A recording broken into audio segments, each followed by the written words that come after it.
The security notification flashed on my phone at 3:17 a.m. Someone had entered the archives at the courthouse. It wasn't unusual for attorneys to pull late nights, but something about the timing set my nerves on edge. That gnawing feeling only intensified when I saw whose access card had been used. Julian Thorne, my boss and mentor. The man I'd respected, admired, and even defended fiercely against office gossip. I rubbed my eyes, fighting against the creeping dread. "It's nothing," I muttered. "He probably just misplaced a file." But my gut twisted, insistent. I knew Julian well enough. Meticulous, calculated, never careless. Why sneak into the courthouse records at this hour? By morning, fatigue weighed heavily on my shoulders as I strode through the bustling corridors of the public defender's office. The courthouse was humming with the usual chaos, ringing phones, hushed client consultations, and hurried footsteps echoing against marble floors. I greeted Maria, our sharp-eyed paralegal, whose gaze lingered just a bit longer than usual. Had she sensed something too? My family's legacy was more than just a property. It was the old Victorian mansion overlooking Hawthorne Lake, a symbol of pride for the entire community. Julian had always respected that, or at least I'd believed he did. He'd sat at our Thanksgiving table, shared late nights discussing case strategy. Why would he risk breaking our trust? I spent lunch distractedly picking at my sandwich, replaying the late-night notification in my head. Was I overreacting? Maria walked in with purpose, sliding into the seat across from me. "Elias, do you have a moment?" The cautious urgency in her voice made my pulse quicken. "Of course." She placed her laptop gently onto the table, tilting the screen toward me. "I stumbled across this. Thought you might want to see it." My breath caught as I recognized Julian's signature on scanned legal documents. They detailed the rezoning of my family's lakeside property, a critical step toward its sale and demolition. He'd filed it quietly, without ever consulting me. I felt a tight coil of betrayal wind around my chest. My voice came out harsher than intended. "How did you find this?" Maria hesitated briefly. "Routine audit of our court submissions. Julian labeled it under an unrelated case, odd enough for me to dig deeper." The sandwich soured in my stomach. How long had Julian been planning this? And how deep did his deception run? By evening, the sense of violation had grown, fueling my resolve. I found myself back at the courthouse archives, heart pounding as I swiped my access card, determined to see the full extent of Julian's betrayal. Inside, the archive smelled musty, mingled with the scent of aging paper and stale coffee. Shadows cast by dim fluorescents danced along the walls, amplifying every creak of the old floorboards beneath my feet. I searched hastily, my breath coming short, fingers tracing folders labeled with case numbers and dates. My stomach twisted tighter until I finally spotted it. A thick, clearly marked envelope with Julian's handwriting scrawled hastily across it. Vance Estate, confidential sale proposal. The blood in my veins ran cold as I opened the file, staring in disbelief. Inside was a signed letter of intent agreeing to demolish our historic home to make way for a luxury development. And at the bottom, neatly typed beneath Julian's signature, was a line I never expected to see. "In agreement with Elias Vance." My knees buckled slightly, hand gripping the shelf for support. Julian hadn't just betrayed me, he had dragged my name through the dirt to legitimize his treachery. How do you react when initial doubts turn into undeniable, unsettling proof? My hands shook as I photographed the documents Julian had signed. The betrayal now etched indelibly into the digital glow of my phone. 1,000 questions raced through my mind, each laced with doubt, anger, and a growing dread. Why would Julian do this? Why implicate me? And how deep was this deception? I couldn't let emotion cloud my judgment. I had to be methodical. Carefully, I placed the documents back exactly as I'd found them, took a deep, steadying breath, and exited the archive room. My footsteps echoed hollowly against marble hallways, each step heavy with disbelief. That night, sleep was impossible. I paced my dimly lit home office, scattered with files and legal books, the tension in my chest refusing to ease. Julian's betrayal felt deeply personal. This wasn't just about property. It was about trust, integrity, and the very core of what I dedicated my life to preserving. The thought that he'd used my name as cover churned my gut. At dawn, I texted Maria, "Meet at the coffee shop near the courthouse, early." She responded instantly, "I'll be there." When I arrived, Maria was already seated in a corner booth, fingers tapping rhythmically on her laptop. Her eyes met mine, sharp and perceptive, sensing my urgency.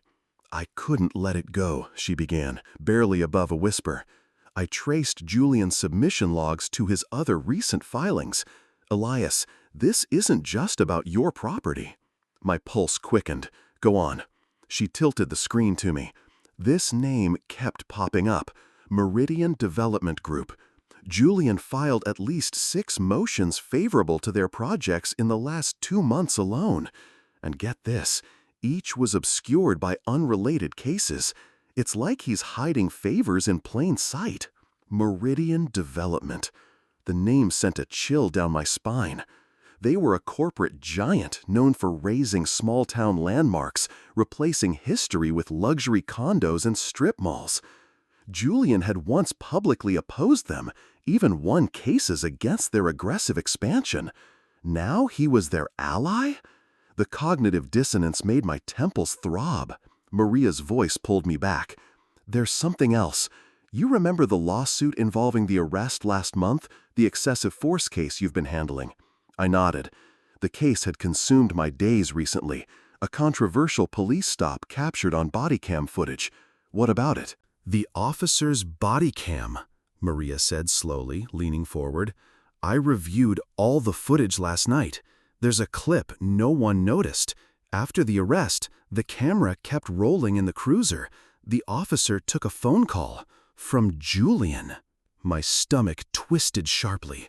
Why would Julian call a patrol officer at midnight? She tapped play. The grainy video showed the officer's gloved hands gripping the wheel, his voice lowered conspiratorially. Julian's familiar voice crackled from the phone's speaker, unmistakably calm, authoritative, and chilling. "Make sure the paperwork reflects Vance's involvement. He's the legal face for the family. He'll never question it openly. Just keep him blind." My heartbeat roared in my ears. Julian wasn't just manipulating legal documents. He was manipulating people, manipulating me. Maria watched my expression closely. "You need to prepare yourself, Elias. This isn't just unethical, it's criminal." I leaned back, jaw tight, trying to absorb the magnitude of Julian's deceit. He wasn't simply using me. He was orchestrating my professional downfall, painting me complicit in schemes I had always fought against. A wave of nausea passed over me. Julian had been playing a psychological game from the start, exploiting trust as his weapon. His betrayal was deeper, colder than mere greed. It was a calculated demolition of my credibility, of everything I stood for. I felt my resolve harden, even as I fought the sinking fear that I was already too late to fight back effectively. "Maria, can you get this footage securely backed up?" My voice was steadier than I felt. She nodded, her eyes fierce. "Already done. But Elias, you'll have one shot to confront Julian, maybe less. Once he knows you're onto him, he'll move fast. Then we'll have to move faster." I stood abruptly, a surge of adrenaline and clarity flooding through me. I'm meeting Julian later today. I'll probe carefully, try to gauge what he knows. Maria looked uncertain. "Be careful. He's dangerous because he knows you, Elias. He'll read you." "I'll have to risk it." Hours later, I entered Julian's expansive corner office, sunlight spilling through floor-to-ceiling windows that offered an impressive view of our small town, now feeling smaller, more vulnerable. Julian greeted me with his usual warm, confident smile, a mask I now recognize all too well. "Elias," he began smoothly, "everything all right? You look tired." I forced a neutral expression, studying him closely for signs of nervousness, guilt, anything. His eyes betrayed nothing. Just been busy with the excessive force case. New evidence keeps emerging. A subtle flicker crossed his expression, barely there, but enough. Anything I should know about? My breath tightened in my chest, pulse accelerating. Just routine. But strange how things connect sometimes, isn't it? He watched me carefully, wary but composed. Indeed, he finally said, law is funny that way. Small details can change everything. A veiled warning. My throat felt dry. Couldn't agree more. As I turned to leave, Julian's phone vibrated sharply, briefly illuminating the screen.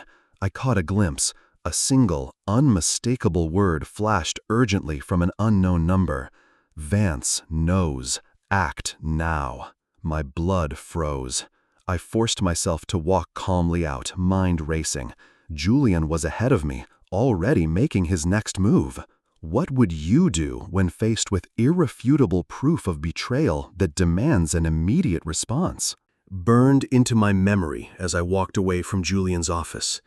Every step felt surreal, my mind spinning in a chaotic storm of anger and disbelief. Julian knew I had found out, but he wasn't retreating, he was escalating. My fists clenched at my sides. Whatever came next, I had to be ready. Minutes later, Maria's anxious voice came through clearly over my car's speaker. "Elias, something big is happening at the town hall tonight. I just found it scheduled. Julian is presenting a community redevelopment proposal. Meridian is sponsoring." My chest tightened. "He's going public." Maria hesitated. "And he's listed you as co-presenter." The betrayal deepened, becoming more twisted with every revelation. Julian wasn't just risking my family's legacy, he was publicly implicating me, ensuring any attempt to fight back would look like hypocrisy or desperation.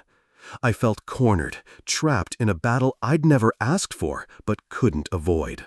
I parked outside town hall hours before the event, heart hammering in my chest. Maria had set up a makeshift control room in the backseat of her car, monitors flickering with security footage, audio streams, and archived videos. Her eyes were intense, confident, ready to fight. "I've got the body cam footage queued up," she said quietly. "When you confront Julian, we'll stream it live on the town's social media. Everyone will see." I took a deep, steadying breath. There's no turning back once this starts. Maria met my gaze squarely. "You're fighting for something bigger than just property, Elias. This is about your integrity, about justice." Her words resonated deeply. I wasn't just defending bricks and mortar. I was protecting my family's history, the dignity they'd built over generations, and my own belief that right must prevail. That belief was now the only certainty anchoring me amidst the swirling chaos. Inside town hall, the room buzzed with anticipation, familiar faces exchanging whispers under the dim glow of the chandelier. Julian stood at the podium, composed, charming as always, his voice echoing smoothly through the microphone as he detailed his deceptive vision of progress. My stomach knotted tightly. "And with Elias Vance's enthusiastic support," Julian said, smiling broadly, "we will embrace a future built on opportunity, growth, and modern values." A murmur rippled through the crowd, eyes shifting to me as I approached the podium, heart hammering with quiet fury. "Julian," I began clearly, holding his confident gaze, "it's time we spoke honestly about opportunity, yes, but also about betrayal." A shocked silence settled over the hall, broken only by soft coughs and shuffling feet. Julian's smile faltered slightly, eyes narrowing subtly in warning. "Elias, this isn't the time." "It's exactly the time," I cut him off firmly, voice steady. "This isn't redevelopment. This is exploitation. Meridian isn't here to build community. They're here to tear down history, to replace our heritage with cold profit, and Julian knows it." Julian's jaw tightened, voice dropping dangerously low. Careful, Elias. Public accusations carry heavy consequences. You're right, I replied calmly, but so does betrayal. I nodded sharply to Maria, standing discreetly at the back, fingers tapping her laptop keys decisively. Instantly, the large screen behind us flickered to life, casting vivid images onto Julian's startled face. Gasps filled the room as the grainy footage of Julian's clandestine call with the patrol officer played out, each word painfully audible. Make sure the paperwork reflects Vance's involvement. Keep him blind. Julian froze, eyes darting wildly between me and the footage, a flicker of panic slipping briefly through his practiced facade. The room erupted into chaotic murmurs, anger mingling with disbelief. He turned to me, voice icy with barely controlled fury. You think you've won something tonight, Elias? All you've done is delay the inevitable. You think this town's legacy is worth fighting for? It died a long time ago. You're just too blind to accept it. I stepped closer, voice unwavering. Some legacies are worth more than any profit, Julian. They're built on trust, a trust you shattered. Julian's voice cracked slightly, betraying an edge of vulnerability beneath the bitterness. This was never about you personally, Elias. Some of us didn't inherit a ready-made legacy. We had to fight for every scrap. Don't pretend you'd do differently in my shoes. I saw clearly then, a glimpse of his own twisted desperation, the hunger and insecurity that had driven him. It explained his betrayal, but it could never excuse it. The hall doors suddenly swung open, breaking the tension. A group of police officers entered swiftly, their badges reflecting harshly in the bright lights. For a moment, confusion swept over me, until they approached, sternly handing me a sealed envelope. Julian watched, eyes gleaming with cold triumph. I opened it numbly, eyes scanning quickly. My heart dropped. Official notice of immediate suspension. Elias Vance, under investigation for ethics violations related to fraudulent filings. Julian's calculated revenge, his final, brutal countermove, struck with ruthless precision, turning my carefully planned victory into disaster.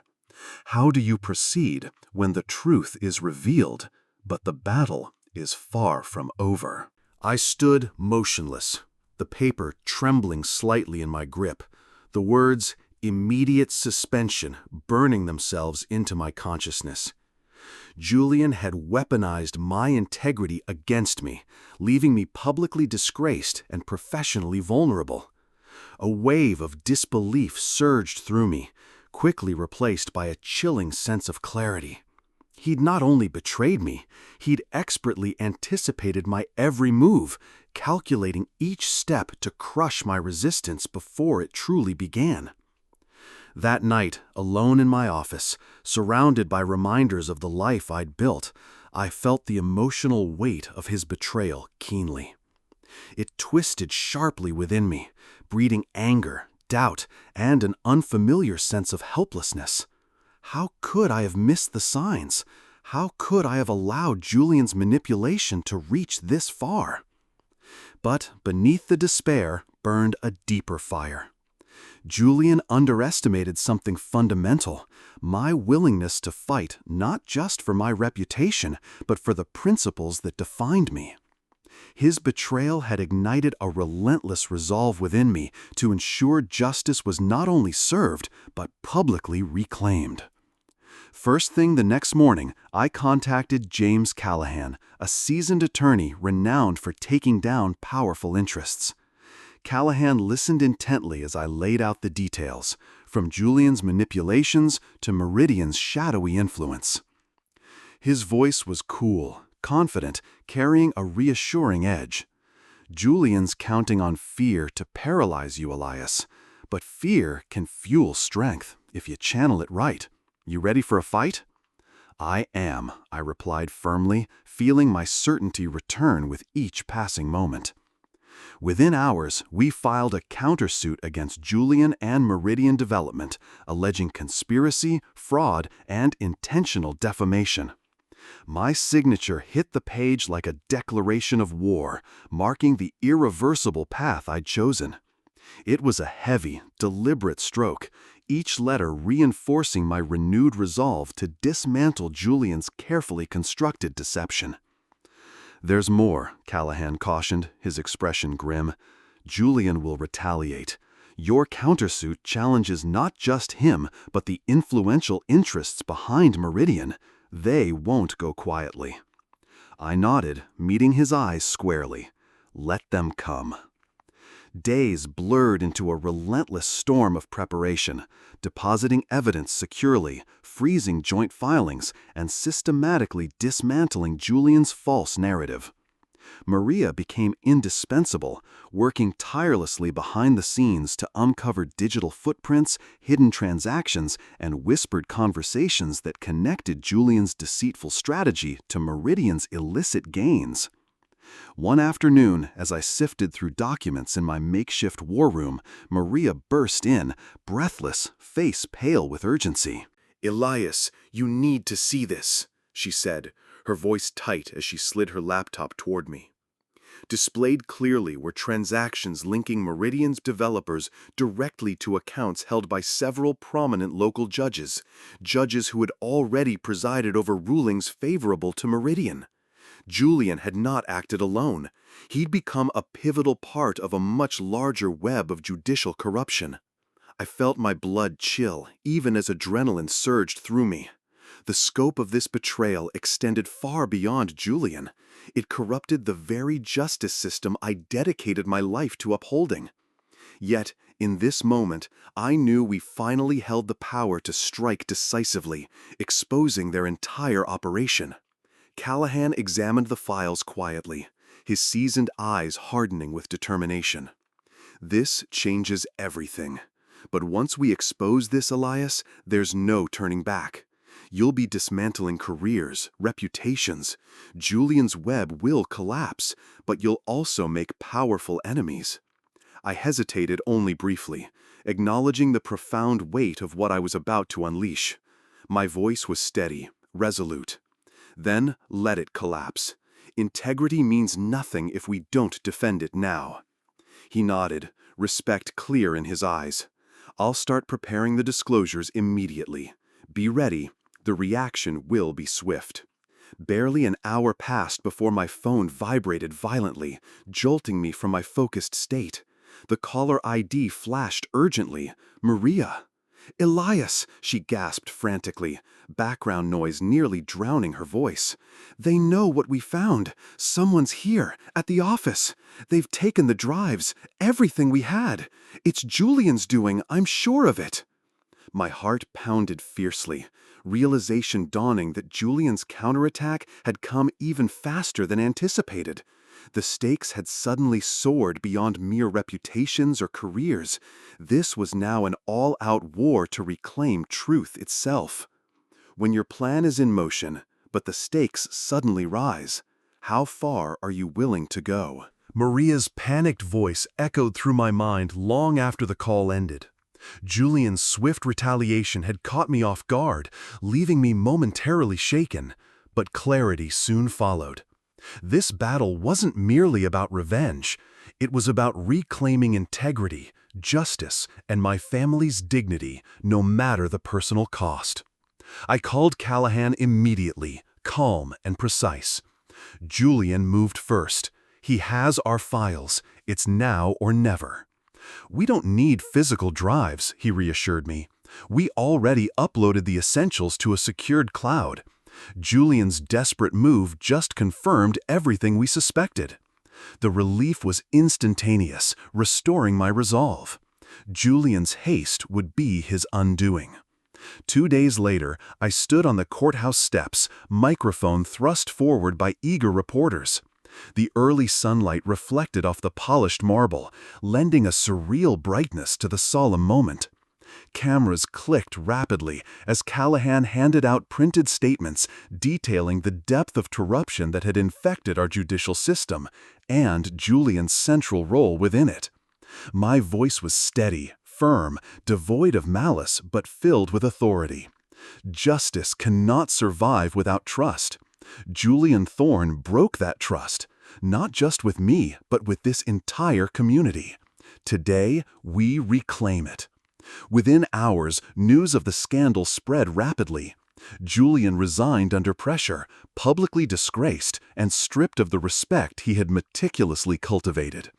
Judges implicated in Meridian's corrupt schemes stepped down, investigations launching swiftly. My suspension was quietly reversed, though I chose not to immediately return to the office. The battle had cost me dearly, emotionally and professionally, and I needed time to rebuild. Recovery came slowly, deliberately. I began renovating my family's lakeside mansion, not merely restoring its historical charm, but revitalizing it as a public space dedicated to community justice and civic education. Each nail hammered, each board restored, symbolized rebuilding trust, reclaiming dignity, and healing from betrayal. Therapy helped untangle the lingering shadows of doubt and anger, allowing me to transform resentment into a renewed sense of purpose. I reconnected deeply with Maria and others who stood loyally by my side, forming stronger bonds rooted firmly in integrity and truth. One evening, months later, Maria and I stood at the mansion's grand reopening, now a community justice center, bustling with conversations and laughter. "You turned betrayal into something powerful," Maria said softly, watching townspeople mingle proudly beneath the glowing chandeliers. "Julian tried to dismantle my family's legacy," I replied thoughtfully, "but he only revealed its true strength. Betrayal tests our values, but how we respond shapes who we become." She nodded, smiling gently. "You've given this community more than a building, Elias. You've shown them dignity can survive even the deepest betrayal." Her words resonated profoundly, encapsulating the journey I'd undertaken. Betrayal had threatened everything: my name, my career, my self-worth. But facing it head-on, with patience and grit, had revealed strengths I never imagined I possessed. As guests filtered out beneath the twinkling night sky, I lingered briefly, gazing over the calm lake reflecting silver moonlight. Julian's betrayal had taught me something invaluable. The power of resilience lies not in perfection, but in the willingness to risk everything to uphold what truly matters. I whispered quietly to myself, a final affirmation that had guided me through darkness into a brighter future. Some legacies are worth more than any profit. How far would you go to protect your family's heritage? Can trust ever be fully rebuilt after profound betrayal? Share your own story or thoughts in the comments below.